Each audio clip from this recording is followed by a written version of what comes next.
ഈ കാണുന്ന ഈ സ്കൂൾ വാഹനത്തിൻ്റെ ഡ്രൈവർ എന്നത് ഒരു കന്യാസ്ത്രീയാണ്, ഒരു കോൺവെൻറ്റിൻ്റെ അധികാരിയാണ്, ഒപ്പം ഒരു സ്കൂളിൻ്റെ LP സ്കൂളിൻ്റെ ഹെഡ് മിസ്ട്രസ്സും കൂടിയാണ്. ഈ 3 കാര്യങ്ങൾ ഒരുമിച്ച് ചെയ്യുന്നതാണ് സിസ്റ്റർ മേരി ബോണ. വളരെ ഊർജ്ജസ്വലതയോടെ 3 കാര്യങ്ങൾ സന്തോഷത്തോടെ ചെയ്യുന്ന സിസ്റ്റർ മേരി ബോണയെ നമുക്കൊന്ന് പരിചയപ്പെടാം.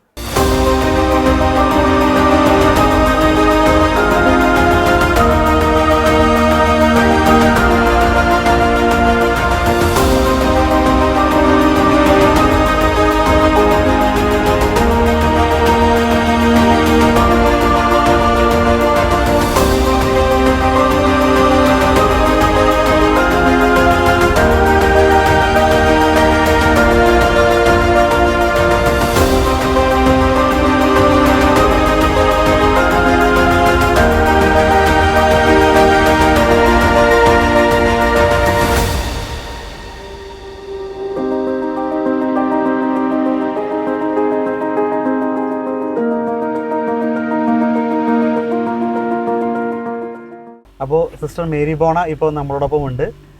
സിസ്റ്ററിനെ നമുക്ക് സ്വാഗതം ചെയ്യാം. സിസ്റ്റർ സ്വാഗതം. സിസ്റ്റർ എങ്ങനെയായിരുന്നു ഇതിപ്പോൾ സോഷ്യൽ മീഡിയ മൊത്തം വൈറലാണ്, കഴിഞ്ഞ ദിവസങ്ങളിലെല്ലാം പത്രമാധ്യമങ്ങളിലൂടെയും മറ്റ് ചാനൽസിലൂടെ എല്ലാം. എങ്ങനെയാണ് ഇതേപോലെ ഒരു ഡ്രൈവിങ്ങിലേക്ക് വന്നത്? ഡ്രൈവിങ് ഞാൻ പഠിച്ചത് ഇറ്റലിയിലാണ്. അതായത് എൻ്റെ ഫോർമേഷൻ, റിലീജിയസ് ലൈഫിലേക്കുള്ള എൻ്റെ ഫോർമേഷൻ ഇറ്റലിയിലായിരുന്നു. അപ്പോൾ ഇറ്റലിയിൽ അവിടെ ചെന്നിട്ട് എൻ്റെ ഫസ്റ്റ് പ്രൊഫഷൻ കഴിഞ്ഞപ്പോഴാണ് ഡ്രൈവിംഗ് പഠിച്ചത്. അത് ഏതാണ്ട് 1995 ഇറ്റലിയിലായിരുന്നപ്പോൾ. ഞാൻ 93 ഇറ്റലി പോയതാ, എന്നിട്ട് 2001 തിരിച്ചു വരുന്നത്. അപ്പോൾ 95 ഞാൻ ആയിരുന്ന കമ്മ്യൂണിറ്റിയിൽ ആദ്യമായിട്ട് പ്രൊഫഷൻ കഴിഞ്ഞിട്ട് ഞാൻ ചെല്ലുന്ന കമ്മ്യൂണിറ്റിയിൽ ഉണ്ടായിരുന്ന എല്ലാ സിസ്റ്റേഴ്സും ഏറ്റവും പ്രായമുള്ളതെന്ന് പറഞ്ഞാൽ എന്നെക്കാൾ 50 വയസ്സ് മുതിർന്ന ഒരു സിസ്റ്ററായിരുന്നു. അതുപോലെ തന്നെ എല്ലാവരും പ്രായമുള്ളവരായിരുന്നു. അപ്പോൾ ഞാനൊരു ഏറ്റവും ഇളയതും യങ് എന്നൊരു നിലയിൽ. പിന്നെ അവിടെ ഒരു സിസ്റ്റർ ഉണ്ടായിരുന്നു ഓൾറെഡി ഓടിക്കുന്നത്. അപ്പോൾ അവിടെ ആവശ്യമായി വന്നു. ഞങ്ങൾക്ക് അവിടെ സ്കൂളൊക്കെ ഉള്ളതാണ്, നഴ്സറി സ്കൂളൊക്കെ. അപ്പോൾ അതുകൊണ്ട് അങ്ങനെ പഠിപ്പിച്ചതാണ് മദർ. അതിനുശേഷം പിന്നെ അവിടെ ഇറ്റലിയിലെന്ന് പറഞ്ഞാൽ നമുക്ക് രസമാണ് വണ്ടി ഓടിക്കുക. ഇവിടുത്തെ പോലെയൊന്നുമല്ല, കണ്ണുകൂടി അങ്ങോട്ട് ഓടിച്ചാൽ മതി. അതുപോലെ എല്ലാവരും അവിടെ ആണുങ്ങളും പെണ്ണുങ്ങളും എല്ലാവരും വണ്ടി ഓടിക്കുന്നതാണ്. അത് പലതരത്തിലുള്ള വണ്ടികളാണ്.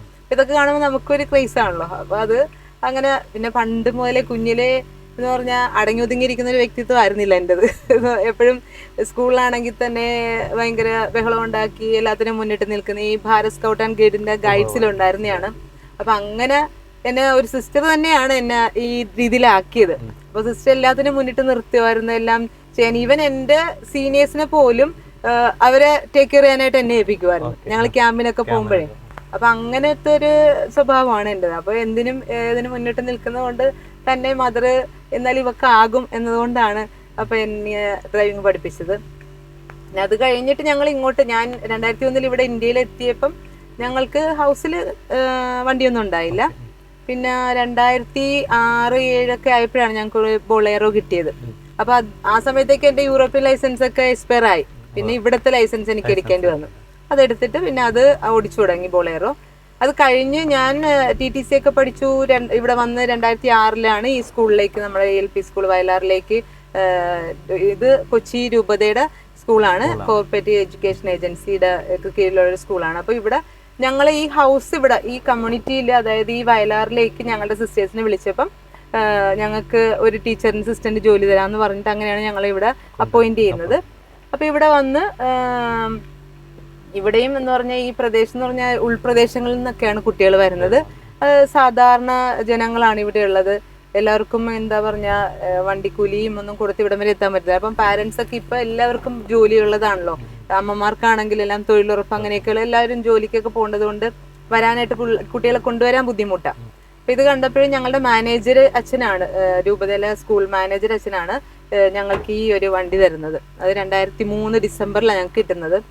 ആ സമയത്ത് ഞാനൊരു അധ്യാപികയായിട്ടായിരുന്നു സ്കൂളിൽ. അപ്പോഴെനിക്ക് ഫുൾ ടൈം എനിക്ക് കുട്ടികളെ കൊണ്ടുവരാനും പോകാനും ഒക്കെ പറ്റാതെ അത് തുടങ്ങിയത് തന്നെ നമുക്ക് കുട്ടികളിൽ നിന്ന് കൂടുതൽ ഫീസ് മേടിക്കാതെ വണ്ടി ഓടിക്കാമല്ലോ. അങ്ങനെ ആകുമ്പോഴത്തേക്ക് വണ്ടി കുട്ടികളെ തുടങ്ങിയ സമയം പോലെ സിസ്റ്റർ തന്നെയാണ് ഓടിക്കുന്നത്. അന്നേരം ഞാനാണ് ഓടിച്ചത്. പക്ഷെ കഴിഞ്ഞ വർഷം ഡ്രൈവർ ഉണ്ടാകാറുന്നതല്ല. നമുക്ക് കുട്ടികൾ ഡ്രൈവർ ഉണ്ടാകുമ്പോൾ നമുക്ക് ഡ്രൈവറിന് ശമ്പളം കൊടുക്കണം. അപ്പൊ ഇതാകുമ്പോഴത്തേക്ക് നമുക്ക് കുട്ടികളിൽ നിന്ന് കൂടുതൽ ഒന്നും വാങ്ങാതെ തന്നെ അവരെ കുട്ടികളെ വീടുകളിൽ എത്തിക്കാനും സ്കൂളിൽ കൊണ്ടുവരാനും പറ്റുമല്ലോ. അത് കഴിഞ്ഞ് ഞാൻ കഴിഞ്ഞ വർഷം എനിക്ക് പ്രൊമോഷനായി അങ്ങനെ വന്നപ്പോ സിസ്റ്റർ തന്നെയാണ് ഏറ്റെടുത്തത്. ഞാൻ വണ്ടി എനിക്ക് ഡ്രൈവിംഗ് അറിയാവുന്നതുകൊണ്ട് പിന്നെ എനിക്കൊരു ഇഷ്ടമാണിത് പോയി വരാനൊക്കെ. പിന്നെ സൗകര്യം എന്റെ കോൺവെന്റ് തൊട്ടടുത്ത് തന്നെയാണ്. അപ്പൊ ഏത് സമയത്തും വരാനും പോകാനും പറ്റുമല്ലോ. ഓടിച്ചോളാന്ന് പറഞ്ഞു. പിന്നെ കഴിഞ്ഞ വർഷം മുതൽ എന്തായാലും ഒരു ഡ്രൈവറും ഉണ്ട് ഞങ്ങൾക്ക്. കാരണം HM എന്ന നിലയിൽ, അത് LP സ്കൂളിന്റെ HM എന്ന നിലയിൽ എല്ലാ പണിയും ചെയ്യണം. കഞ്ഞി വെക്കേണ്ടി വരെ വരും, പിന്നെ പ്യൂണിന്റെ പണി ചെയ്യണം എല്ലാം. പിന്നെ എനിക്കാണെങ്കിൽ കുറച്ച് ഗാർഡനൊക്കെ, എനിക്ക് പച്ചക്കറിയൊക്കെ നടന്നൊക്കെ ഇഷ്ടമാണ്. അപ്പൊ അങ്ങനത്തെ പണിയും എല്ലാം കൂടി വരുമ്പോഴത്തേക്ക് പിന്നെ ഓഫീസിൽ പോകണം, ട്രഷറി പോകണം, AE ഓഫീസിൽ പോകണം. ഇതൊക്കെ വരുമ്പോൾ ഇത്തിരി ബുദ്ധിമുട്ടാണ്. കുട്ടികൾക്ക് സമയത്തിന് എത്തിക്കാനും കൊണ്ട് വിളിക്കാനും ഒക്കെ പറ്റുന്നില്ല. അപ്പൊ അത് കാരണം നമുക്ക് നമ്മുടെ ഇടവകയിൽ തന്നെ ഒരു വ്യക്തിയെ വെച്ചിട്ടുണ്ട് ഡ്രൈവറായിട്ട്. പിന്നെ അല്ലാത്ത സമയം ഞാൻ ഫ്രീ ആയിട്ടുള്ളപ്പോഴൊക്കെ അതുപോലെ പോയി വിളിക്കുകയും കൊണ്ടാക്കുകയൊക്കെ ചെയ്യും. ഈ കുട്ടികളുടെ ഒരു എക്സ്പീരിയൻസ് എങ്ങനെയാ? ഇപ്പൊ സിസ്റ്റർ ഓടിച്ച് അവരെ കൊണ്ടുവരുന്ന ഞങ്ങളെ വണ്ടി ഡ്രൈവർ വരുന്ന അതിനേക്കാളും അവർക്ക് പാരന്റ്സിനാണ് കൂടുതൽ. ആ സിസ്റ്റർ ആണായിന്ന് ചോദിക്കും. പിന്നെ വഴിയിലാണെങ്കിലും ഇപ്പൊ ഏകദേശം 2006 മുതൽ ഞാൻ ഇവിടെ ഉള്ളതാണ്. അപ്പൊ നമ്മള് സാധാരണ പള്ളിക്കാരെന്നൊക്കെ പറയുമല്ലോ, നമ്മുടെ ഇടവക്കാര് മാത്രമല്ല ഈ ഏരിയയിലുള്ള എല്ലാവരുമായിട്ട് നല്ല പരിചയമാണ്. വയലാർ എന്ന് പറയുമ്പോഴത്തേക്ക് ഏകദേശം എല്ലാവരെയും, കാരണം ഈ സ്കൂളിൽ നിന്ന് പഠിച്ചു പോയ കുട്ടികൾ അവരുടെ പാരന്റ്സും ഒക്കെ ആണല്ലോ. അപ്പൊ അതുകൊണ്ട് തന്നെ വഴിയിൽ വെച്ച് കാണുമ്പം ഒരു സൗഹൃദം പുതുക്കാനും അതൊക്കെ നമുക്ക് സാധിക്കും. ആൾക്കാരുടെ അടുത്ത് ഇടപെടാനും അങ്ങനെ. ഇടവക്കാരുടെയും ഈ ഒരു നാട്ടുകാരുടെ ആദ്യമായി വണ്ടി ഓടിച്ചു വരുമ്പോ ഞാൻ ബൊളേറോ കൊണ്ടുവന്നിട്ടുണ്ട് ഇവിടെ കൊച്ചിന്ന്. അപ്പൊ അങ്ങനെ വരുമ്പോഴാണ് ആദ്യമായിട്ട് ഇവര് വണ്ടിയിൽ കാണുന്നത്. സിസ്റ്ററിന് വണ്ടി ഓടിക്കാൻ അറിയാവോ? അങ്ങനെ ഒരു അതിശയമായിരുന്നു. ഇപ്പൊ പിന്നെ എല്ലാരും കണ്ട് ഓൾറെഡി ആ സിസ്റ്റർ ആണ്. ഇപ്പൊ വണ്ടിയിലാണെങ്കിലും നമ്മുടെ കുട്ടികളുടെ പാരന്റ് ബസ് ഓടിക്കുന്നവരുണ്ട്. അപ്പൊ അതുവഴി പോകുമ്പോൾ കാണുമ്പോൾ ഹോൺ അടിച്ച് ഇതൊക്കെയാ പോകുന്നത്. അങ്ങനെ ഈ ഒരു രാവിലെയും വൈകുന്നേരം ഇപ്പൊ സിസ്റ്റർ ഇപ്പൊ ഡ്രൈവർ വെച്ചാണെങ്കിലും രാവിലെയും വൈകുന്നേരം എടുക്കുന്നുണ്ട്. രാവിലെ വൈകുന്നേരം എടുക്കുന്നുണ്ട്. പക്ഷെ ഓഫീസിലൊക്കെ പോകണ്ടപ്പം എന്തായാലും നമുക്ക് ഡ്രൈവറിന്റെ ആവശ്യമുണ്ട്. അപ്പം ഡ്രൈവർ ഇവിടെ ഉണ്ടാവും. 2 ട്രിപ്പ് ഉണ്ടാവും രാവിലെ. 3 ട്രിപ്പ് രാവിലെ. ഈ വർഷം ആരംഭിക്കും 8:15. ഈ വർഷം കുറച്ചധികം കുട്ടികളുണ്ട്. 8:15 മുതൽ ഇങ്ങനെ 3 പ്രാവശ്യമായിട്ട് 10 മണി വരെ പിള്ളേരുണ്ട്. അത് കഴിഞ്ഞ് പിന്നെ ചുമതല അതിനകത്തേക്ക് പോകുന്നു. പിന്നെ തിരിച്ച് വൈകുന്നേരം പോകുമ്പോഴും കൊണ്ടുപോകുന്നുണ്ടോ? വൈകുന്നേരം എപ്പോഴും കൊണ്ടുപോകാൻ ഇപ്പൊ പറ്റുന്നില്ല. കാരണം ചിലപ്പോ ഓഫീസിലൊക്കെ മീറ്റിംഗ് ഒക്കെ ഉള്ളപ്പം അത് പറ്റുന്നില്ല. ഉണ്ടെങ്കിൽ കൊണ്ടുപോകും. അപ്പൊ എത്ര വർഷം ഫുൾ ടൈം ആയിട്ട് ഇതുപോലെ ഡ്രൈവിംഗ് ചെയ്തിരുന്നു? വർഷം എന്ന് പറഞ്ഞാൽ ഈ വണ്ടി കിട്ടിയ ആ വർഷം ഫുൾ ടൈം ആയിട്ട് ചെയ്യാം. പിന്നെ കഴിഞ്ഞ വർഷം മുതലാണ് പറ്റാതെ.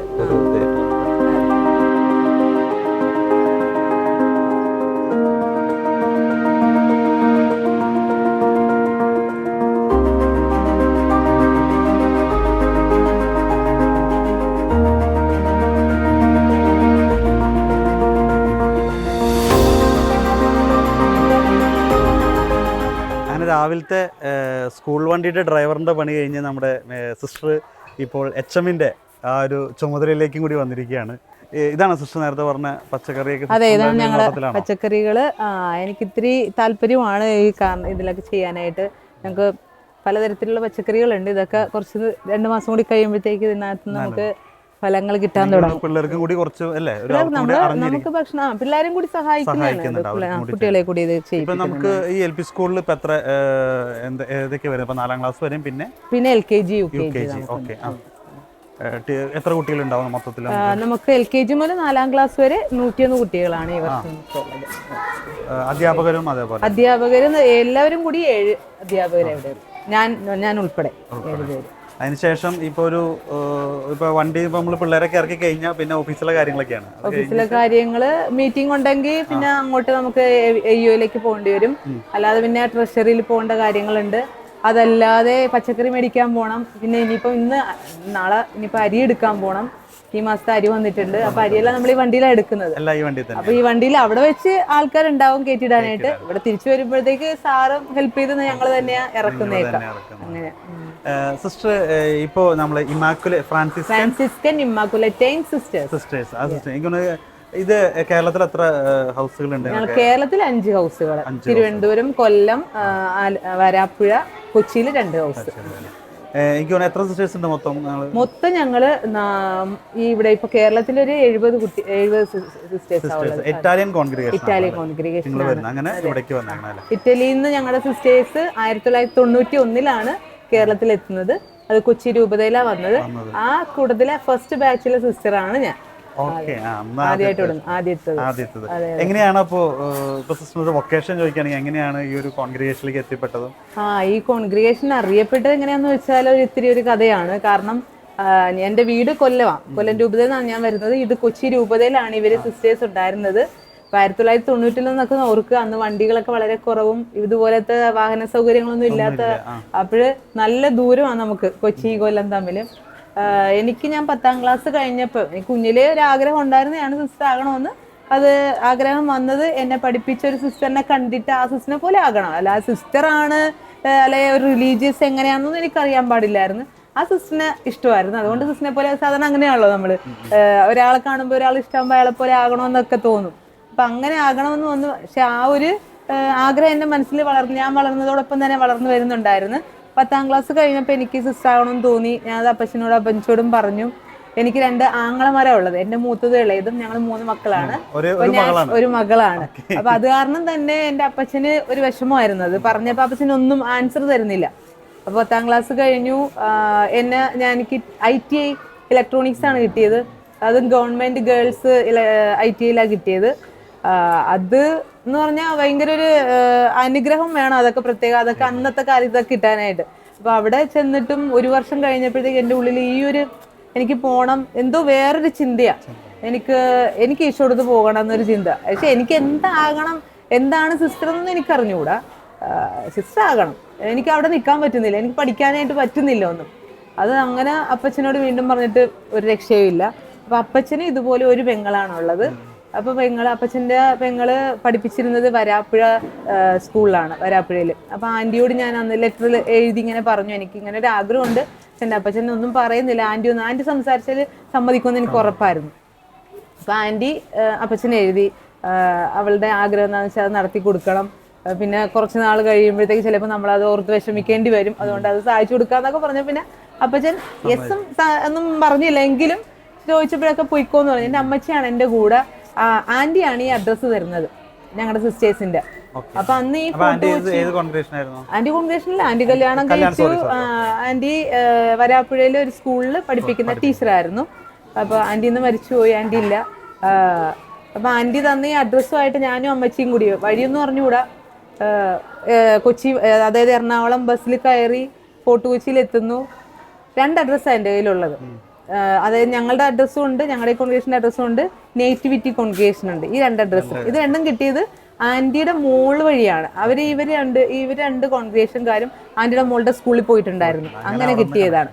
അപ്പൊ ഈ അഡ്രസ്സുമായിട്ട് ഞാൻ പോകുക. എൻ്റെ മനസ്സിൽ ഞാൻ ഇതിൽ ഏത് വീട്ടിലാണോ എന്നെ കൊണ്ട് എത്തിക്കുന്നത് അതായിരിക്കും എൻ്റെ ഹൗസ്, എൻ്റെ വീട്.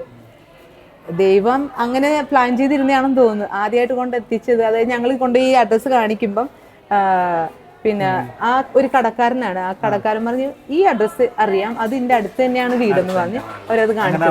അപ്പൊ അവിടോട്ട് കയറുമ്പോൾ തന്നെ എനിക്ക് എന്തോ വല്ലാത്ത, എൻ്റെ ഉള്ളിൽ എനിക്ക് പറഞ്ഞറിയിക്കാൻ പറ്റാത്തൊരു അനുഭവമായിരുന്നു. അപ്പൊ ഞാൻ അപ്പോഴേ തീരുമാനിച്ചു ഇതായിരിക്കും എൻ്റെ വീടെന്ന്. അമ്മച്ചിയാണ് എൻ്റെ കൂടെ ഉണ്ടായിരുന്നത് ഒരു മാലാഖയായിട്ട്. ഇന്നും അമ്മച്ചിയുടെ പ്രാർത്ഥനയാണ്. എന്നെ അമ്മച്ചിയുണ്ട്. ഇന്നലെ ഈ കഴിഞ്ഞ ദിവസമാണ് അപ്പച്ചനെ അമ്മച്ചിയും ഞാൻ കണ്ടിട്ട് വന്നത്. അപ്പോൾ ഇവരുടെ പ്രാർത്ഥന എന്നും ഉള്ളത് കൊണ്ടാണ് ഞാൻ എന്തായാലും ഈ കോൺഗ്രിഗേഷനിൽ തന്നെ, എൻ്റെ കോൺഗ്രിഗേഷനിൽ ആദ്യമായിട്ട് അവർക്ക്, അതായത് ഇറ്റലിയിൽ നിന്ന് വന്നിട്ട് ഒരു ലാറ്റിൻ, ഞങ്ങളുടെ ലാറ്റിൻ രൂപതയാണ്, ലാറ്റിൻ ഇതാണ്. അപ്പോൾ ലാറ്റിനായിട്ട് ആദ്യമായിട്ട് കോൺഗ്രിഗേഷനിൽ എത്തുന്ന ഞാനാണ്. പക്ഷേ അപ്പച്ചൻ്റെ ഒരു ആൻസറിന് വേണ്ടി കാത്തിരുന്നുകൊണ്ട് ആ വർഷം അവസാനമായിട്ട് ചെല്ലുന്നത് ഞാനായിരുന്നു. 12 പേരായിരുന്നു. 12ാമത്തെ വൊക്കേഷനായിട്ടാണ് ഞാൻ ചെല്ലുന്നത്.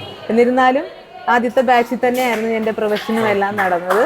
1995 ഇറ്റലിയിൽ വെച്ചായിരുന്നു എൻ്റെ പ്രൊഫഷൻ. അപ്പോൾ ഇതൊക്കെ ഒരു വലിയ ദൈവാനുഗ്രഹമാണ്. കാരണം നമ്മൾ ഇന്നും എന്നെ കാണുന്നവർ, എൻ്റെ നാട്ടിൽ എന്നെ കാണുന്നവർക്കും നീ കന്യാസ്ത്രീ ആയ എന്നാ ചോദിക്കുന്നത്. കാരണം ഞാൻ അങ്ങനെ നടന്നൊരു വ്യക്തിയായിരുന്നു.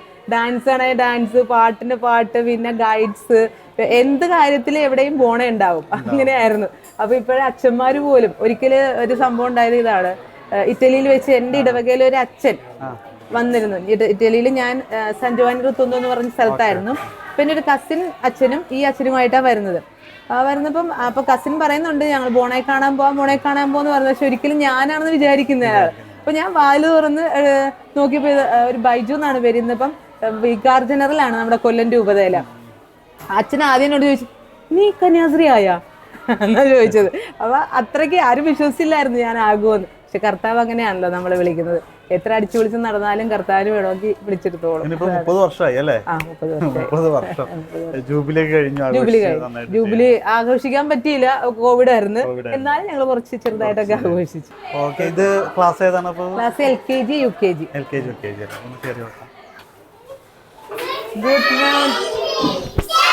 Good morning. എന്താ പഠിക്കുന്ന എല്ലാവരും? ഒരു പാട്ട് സിസ്റ്റർ പഠിപ്പിച്ചു തന്നായിരുന്നല്ലോ, ആർക്കുണ്ടോ ഓർമ്മയുണ്ട്? ആർക്കും ഓർമ്മ?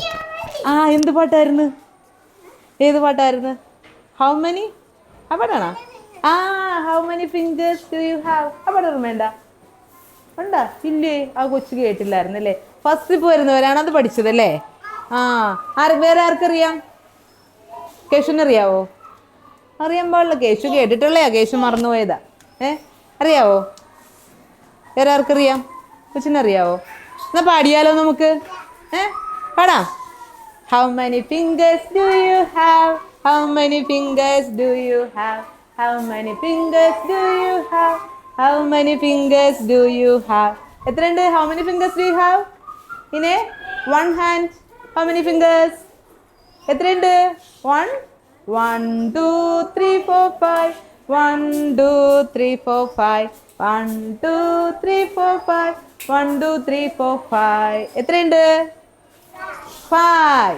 2 ഹാൻഡ്സിൽ എത്രയുണ്ട്? 10. വെരി ഗുഡ്, നല്ല കുട്ടിയാണല്ലോ. Very good. How many fingers do you have? How many fingers do you have? How many fingers do you have? How many fingers do you have? In a one hand അല്ലേ? അതെന്നെ നോടെ count ചെയ്തേ. 1 2 3 4 5. 1 2 3 4 5. Sister, sister ഇപ്പോൾ 30 വർഷമായി sister അതിന് ശേഷം രജത ജൂബിലൊക്കെ കഴിഞ്ഞിരിക്കുകയാണ്. ഇപ്പോഴും സിസ്റ്റർ വളരെ എനർജറ്റിക് ആയിട്ട് ഓടി നടന്ന് ഇപ്പോൾ ഈ വാഹനം ഓടിക്കുന്നതും സ്കൂളിൽ HM ആയിരിക്കുന്നതും അതോടൊപ്പം തന്നെ മഠത്തിൻ്റെ ചാർജും എല്ലാം സിസ്റ്റർ വഹിക്കുന്ന എല്ലാ കാര്യങ്ങളും വളരെ എനർജറ്റിക് ആയിട്ട് ചെയ്യുകയും ചെയ്യുന്നുണ്ട്. അപ്പോൾ ഈ ഒരു സന്യാസ സിസ്റ്റർ എത്രത്തോളം ആനന്ദകരമായിട്ടോ അല്ലെങ്കിൽ അത് എത്രത്തോളം എൻജോയ് ചെയ്തുകൊണ്ട് അല്ലെങ്കിൽ ഒരു പ്രാർത്ഥനയിലൊക്കെ സന്തോഷിച്ചുകൊണ്ട് ചെയ്യുന്നു എന്നുള്ളതൊക്കെ ഇപ്പോൾ ഈ ഒരു വീഡിയോ കണ്ട ആൾക്കാർക്ക് വളരെ വ്യക്തമായിട്ട് തന്നെ മനസ്സിലാവും. ഒരുപാട് യുവജനങ്ങൾ ഇന്ന് സന്യാസത്തിലേക്ക് വരാൻ ആഗ്രഹിക്കുന്നുണ്ട്. പക്ഷേ അങ്ങനെയൊക്കെ വരുമ്പോൾ തന്നെ അവരെ സംബന്ധിച്ചോളം ഒരുപാട് ചോദ്യങ്ങൾ അവരുടെ ഉള്ളിൽ വരും. ഞാൻ സന്യാസത്തിലേക്ക് പോകണോ, അല്ലെങ്കിൽ ഒരു വൈദികനാവണോ, സിസ്റ്റർ ആവണോ, അവിടെ പോയി കഴിഞ്ഞാൽ കുറേ ഇഷ്യൂസൊക്കെ വരില്ലേ, അല്ലെങ്കിൽ സമൂഹം പലതും പറയുന്നില്ല, അങ്ങനെയൊക്കെ ഒരുപാട് ചോദ്യങ്ങൾ നിൽക്കുന്ന ഒരുപാട് യുവജനങ്ങൾ ഇന്നുണ്ടാവും, ഈ ഒരു കാലഘട്ടത്തിലുണ്ടാവും. ഇവരോടൊക്കെ സിസ്റ്ററിന് എന്താ പറയാനുള്ളത്? അതായത് റിലീജിയസ്, അതിപ്പം ഇദ്ദേഹം പറഞ്ഞ കണക്ക് തന്നെ വളരെ സന്തോഷത്തോടു കൂടി തന്നെയാണ് ഞാൻ കഴിയുന്നത്.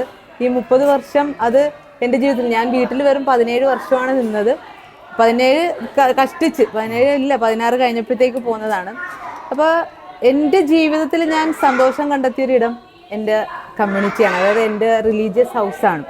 എന്തുകൊണ്ടെന്ന് വെച്ചാൽ ഞാൻ ആഗ്രഹിക്കുന്നതെല്ലാം കർത്താവ് എനിക്ക് ആ നിമിഷങ്ങളിലാണ് തരുന്നത്, എന്താഗ്രഹിച്ചാലും. കാരണം എന്തെന്നില്ല, നമുക്കിപ്പം പുറത്തുള്ള ജീവിതം നോക്കിയാൽ പലരും, എനിക്കിപ്പം അറിയാവുന്ന ഈ ഇടവകയിൽ തന്നെ ഒരുപാട് ജനങ്ങൾ കഷ്ടപ്പെടുന്നുണ്ട്. കല്യാണം കഴിച്ചെന്ന് പറഞ്ഞ് എല്ലാവർക്കും പൂർണ്ണമായ സന്തോഷം കിട്ടണമെന്നില്ല. അവർ പലതും ഇങ്ങനെ ഉള്ളിൽ ഒതുക്കിക്കൊണ്ട് നടക്കുന്നവരാണ്. പക്ഷെ നമുക്ക് അങ്ങനെയല്ല എന്ന് പറഞ്ഞാൽ നമ്മൾ ആഗ്രഹിക്കുന്ന എല്ലാം കർത്താവ് തരും. നമ്മൾ വലിയ കാര്യങ്ങൾ ആഗ്രഹിക്കുന്നില്ലായിരിക്കും, പക്ഷേ എന്നാലും അത്യാവശ്യം ഞാൻ ജോലിക്ക് പോയില്ലെങ്കിൽ പോലും എനിക്ക് ഭക്ഷണത്തിന് കുറവില്ല, എനിക്ക് ഇടാനുള്ള ഡ്രസ്സിന് കുറവില്ല. ഇതൊക്കെ എനിക്ക് കർത്താവ് തരും. ഏത് വഴിയെന്ന് വെച്ചാൽ ഞാനില്ലെങ്കിൽ എൻ്റെ സിസ്റ്റർ ഉണ്ട് എനിക്ക് തരാൻ. ഒരു കുടുംബത്തിൽ അങ്ങനെയല്ല, ഞാൻ തന്നെ പോയി ജോലി ചെയ്യണം, ഞാൻ തന്നെ കൊണ്ടുവന്ന് എൻ്റെ ഫാമിലിയെ നോക്കണം. വ്യത്യാസം എന്ന് പറഞ്ഞാൽ ഇത് മനസ്സിലാക്കാൻ പറ്റാത്ത ഒരുപാട് പേരുണ്ട്. ഇപ്പോഴത്തെ യുവാക്കളും യുവതികളും എന്ന് പറഞ്ഞാൽ അവർ മീഡിയ വഴി കാണുന്നത്, അവർക്ക് ആ ആഗ്രഹിക്കുന്ന കാര്യം അപ്പം തന്നെ കിട്ടണമെന്നൊക്കെ എന്താ പറഞ്ഞാൽ വിചാരിക്കുന്നവരാണ്. പക്ഷെ നമ്മൾ ജീവിതത്തിൽ അങ്ങനൊരു കാര്യം പ്രതീക്ഷിച്ചാൽ ചിലപ്പോൾ കിട്ടിയെന്ന് വരത്തില്ല. എന്നാലും കർത്താവിൻ്റെ സമയമുണ്ടല്ലോ, ആ സമയത്ത് കൃത്യമായിട്ട് എത്തിച്ചു തരും എന്നതിലാണ് വിശ്വാസം വേണ്ടത്. അപ്പം അങ്ങനെ വിശ്വസിക്കുമ്പോൾ തീർച്ചയായിട്ടും അവിടെ സന്തോഷം ഉണ്ടാവും. ആ സന്തോഷത്തിൽ നമ്മൾ ജീവിച്ചു തുടങ്ങിയാൽ പിന്നെ ഈ ജീവിതത്തിൽ ആ പറഞ്ഞറിയിക്കാൻ പറ്റാത്തൊരു തരം സന്തോഷമാണ്. അതെനിക്കും ഇപ്പോഴും പറഞ്ഞിരിക്കാൻ പറ്റത്തില്ല, അത് അനുഭവിച്ച് തന്നെ നമ്മൾ മനസ്സിലാക്കണം. തീർച്ചയായിട്ടും അനുഭവത്തിലൂടെ തന്നെ ആ ഒരു ദൈവത്തിന്റെ ആ ഒരു സ്നേഹം അല്ലെങ്കിൽ ഒരു ആനന്ദം എന്താണെന്ന് അത് ഓരോ ജീവിതാന്തസ്സിനും വ്യത്യസ്തമാണ്. ആ ജീവിതാന്തസ്സിൽ ഇപ്പോൾ ഒരു സന്യാസം ജീവിതം ആഗ്രഹിക്കുന്ന ഒരു ആനന്ദം അനുഭവിച്ച് തന്നെ അറിയേണ്ടതുണ്ട്. എന്തായാലും ഒരുപാട് നന്ദി ടീച്ചറെ. കാരണം സിസ്റ്റർ കാരണം വലിയൊരു ബിസി ഷെഡ്യൂളിൻ്റെ ഇടയിലാണ് ഞങ്ങൾ വന്നത് പോലും. കാരണം രാവിലെ സ്കൂള് ക്ലാസ്സുകൾ ആരംഭിക്കുന്നു, ആ സമയത്താണ് വന്നത്. സിസ്റ്റർ യാത്ര പോകാൻ അല്ലേ തുടങ്ങുകയാണ്. അപ്പോൾ എന്തായാലും ഇത്ര നേരം ഞങ്ങൾക്ക് വേണ്ടി മാറ്റി വെച്ചതിന് ഒരുപാട് നന്ദി. Thank you.